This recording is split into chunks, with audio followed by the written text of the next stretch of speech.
जय झूलेलाल। मुंहिंजे चैनल सिंध समाज में तव्हां सभिनि जो स्वागत आहे। अॼु पंहिंजी सिंधी मिठड़ी ॿोलीअ में मां तव्हांजे लाइ खणी आई आहियां कारकत महीने जी कथाऊं। लेकिन अगरि तव्हां मुंहिंजे चैनल ते पहिरियों बार आया हुजो त मुंहिंजे चैनल खे सब्सक्राइब कंदा, पासे में ॾिनल बेल आइकन खे ज़रूरु क्लिक कंदा, जंहिंसां कि तव्हांखे मुंहिंजे नए वीडियो जो नोटिफिकेशन सभिनि खां पहिरीं मिलंदो। ऐं कमेंट बॉक्स में जय श्री कृष्ण ज़रूरु लिखंदा। त हलो त पाण शुरू था कयूं। अध्याय 15 ताईं जी कथा मां तव्हां सां गॾु शेयर करे चुकी आहियां। अॼु पाण अध्याय 16 ॿुधंदासीं। त हलो त शुरू था कयूं। नारद चयो त हे राजन, महादेव जी इहा हालत ॾिसी भॻवान विष्णु अची प्रकट थियो। महादेव खे माया ॿुधाए अंतर्ध्यान थियो। महादेव उन वक़्तु पंहिंजो भयंकर रूप धारण कयो। संदसि शरीर मां अग्नि जी जिभियूं निकिरण लॻियूं। महादेव जे अहिड़े रूप खे ॾिसी दैत्य युद्ध मां उथी भॻा। महादेव शुंभ निशुंभ दैत्य खे भॼंदो ॾिसी श्राप ॾिनो, तव्हां मुंहिंजे युद्ध में भॻायो, तंहिं करे अवां पार्वती जे हथां मारजंदा। जलंधर हिकु विमान में चढ़ी गोलो उछलियो, जंहिंजे उथण सां ई अंधकार छाइजी पियो।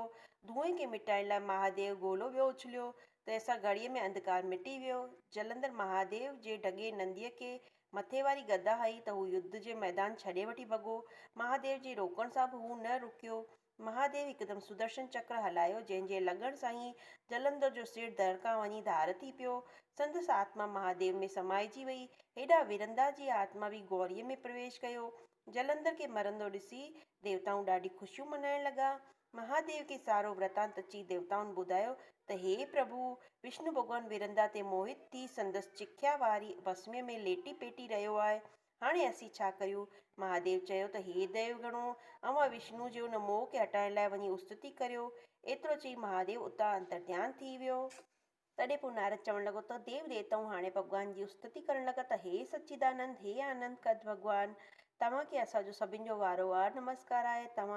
अवां जे प्रकृतिअ खे असां नमस्कार करियूं था। अहिड़ी कहिड़ी प्रकृति आहे जो 23 गुणनि खां परे आहे, जो जगत में फैलियल आहे, जंहिंजी कीर्ति टई देवताऊं नथा करे सघनि। भॻवान जा अनेक भक्त आहिनि जिन खे न भव न मोह न का गिला लॻे। देवताउनि जी स्तुति ॿुधी करे आकाशवाणी थी त हे देवताऊं, अवां जो कमु पूरो थियो। मां 3 गुणनि में रहां थो, सावित्री, लक्ष्मी, गौरी, उन्हनि सतो, रजो ऐं तमो, इन्हनि सभिनि में मां आहियां। हे देवताऊं, जिते विष्णु भॻवानु वेठो आहे उते वञी हर खेड़े ई ॿिज छटियो। नारद चवणु लॻो त हे राजन, उहो ॿिज खणी अची देवताउनि हर खेड़े में छटियो जिते विरंदा जी चिख्या हुई ऐं विष्णु बि विराजमान हो। इते श्री पद्म पुराण कार्तिक महात्म जो 16 अध्याय पूरो थियो। पोइ श्री कृष्ण कन्हैया लाल की जय। हाणे पाण अध्याय 17 ॿुधंदासीं।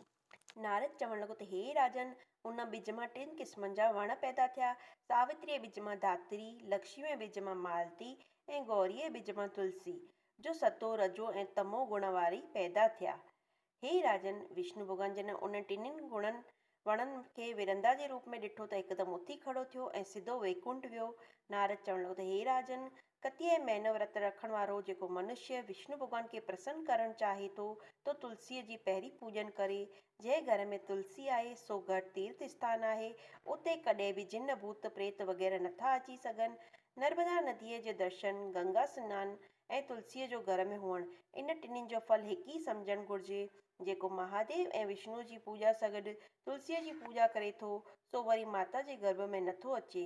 पुष्कर तीर्थ, गंगा नदी ऐं कृष्ण भॻवान, इहे 2 तुलसीअ में विराजमान आहिनि।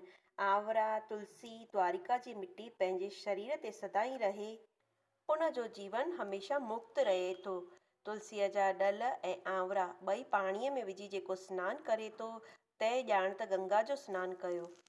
जो मनुष्य आवरनि जे पननि सां पूॼा करे थो, तंहिं ॼाण रत्ननि ऐं सोननि सां पूॼा कई। जेको मनुष्य ॿारस तिथीअ में तुलसी जा पन ऐं कतीअ महीने में आवरनि जा पन छिने थो सो नरक में वञे थो। जेको मनुष्य आवरनि जे वण हेठां वेही रोटी खाए थो, तंहिंजो 1 साल जा कयल सभु पाप नाश थियनि था। जेको मनुष्य आवरनि जे वण हेठां वेही विष्णु भॻवान जी पूॼन करे थो सो सदाई अंधनि ऐं संतान जो वाधारो करे थो। भॻवान विष्णु जी महिमा, तुलसी ऐं आवरनि जे महात्म खे ब्रह्मा बि ॻाए नथो सघे। तंहिं करे जेको उन्हीअ 3 जो श्रद्धा सां पूॼन करे थो सो अंत में सिंगारियल विमान में चढ़ी सिधो वैकुंठ धाम में निवास करे थो। इते श्री पद्म पुराण कार्तिक महात्म जो 17 अध्याय पूरो थियो। त सभई प्रेम सां चवंदा कृष्ण कन्हैया लाल की जय।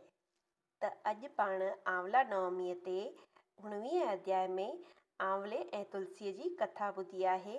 तव्हां हिन कथा खे पंहिंजे सिंधी भाउ भेणनि सां गॾु शेयर बि कंदा त सभई प्रेम सां चओ जय झूलेलाल।